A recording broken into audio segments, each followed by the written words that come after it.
लेकिन symbol case से शुरू हुई कहानी, जहां हमारा भला छीना गया। उस वक्त से कोशिश की गई अदालती कार्रवाई के जरिए, इसको कहते हैं लीगल वॉरफेयर, यानी कानूनी जंग के जरिए हमसे बल्ला छीन के इलेक्शन हराने की कोशिश की गई। वो इलेक्शन फिर भी हम जीत गए, बल्ले के ना होने के बावजूद भी, क्योंकि कौम खड़ी हो गई। कौम ने सोशल मीडिया का इस्तेमाल किया और कौम ने कहा सिंबल ना भी हो तब भी हम वोट इमरान खान साहब को देंगे। हमारे ऐसे ऐसे लोग इलेक्ट हुए जिन्होंने कभी सियासत में पहले हिस्सा नहीं लिया था, वो फर्स्ट टाइमर्स थे, उनकी कोई फैमिली बैकग्राउंड भी नहीं थी, लेकिन वो जीते। जिस दिन जीते उस दिन आपने रिगिंग का भी हाल देख लिया, जो रिगिंग हुई और वो इलेक्शन छीन लिया गया। उसके बाद से अब वो केसेस भी सुनाई नहीं दी जा रही, उनकी भी सुनाई नहीं हो रही, वो इलेक्शन के केसेस भी उसी तरह पेंडिंग है। मीडिया, ये सारे मामले में जब आप सियासत की बात करें तो सबसे अहम सतून एक तो सियासी जमात होती है जिसको ख़त्म करने की कोशिश की जा रही है, दूसरी तरफ मीडिया होता है। मीडिया जब तक आज़ाद हो, जब तक वो पब्लिक तक ये बातचीत पहुंचा सके, सियासी गुफ्तगू एक तरह का फोरम प्रोवाइड कर सके, तो वो सियासत जागी रहती है, जमहूरियत जागी रहती है। लेकिन मीडिया पे भी इतनी रिस्ट्रिक्शंस हैं कि अब एक वक्त तो ये आ गया था कि इमरान खान साहब का नाम भी नहीं लिया जा सकता था, आपको याद होगा।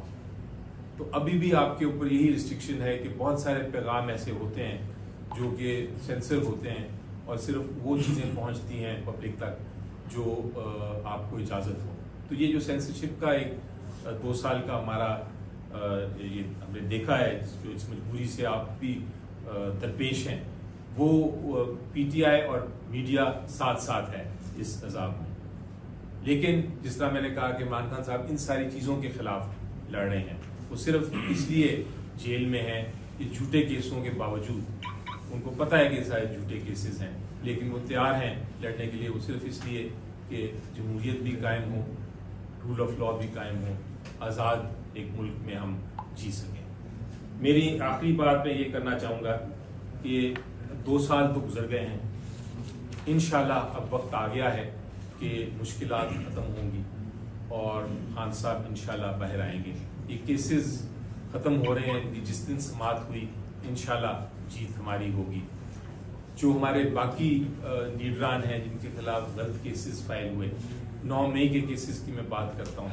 मैंने देखा है वो केस, में उनमें अपील खुद भी दायर करने लगा हूँ।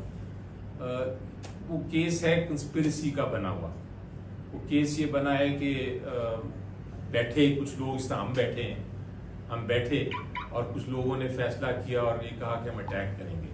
अब कंस्पिरेसी की जब बात होती है तो आपको कोई गवाही चाहिए होती है, आपको कोई शहादत चाहिए होती है, किसी को आके कहना होता है कि हाँ मैंने सुना या मैंने देखा कि 10 लोग इकट्ठे बैठे थे और उन 10 लोगों ने ये कंस्पिरेसी, ये कार्रवाई की या ये फैसला किया कि हम इस तरह करेंगे।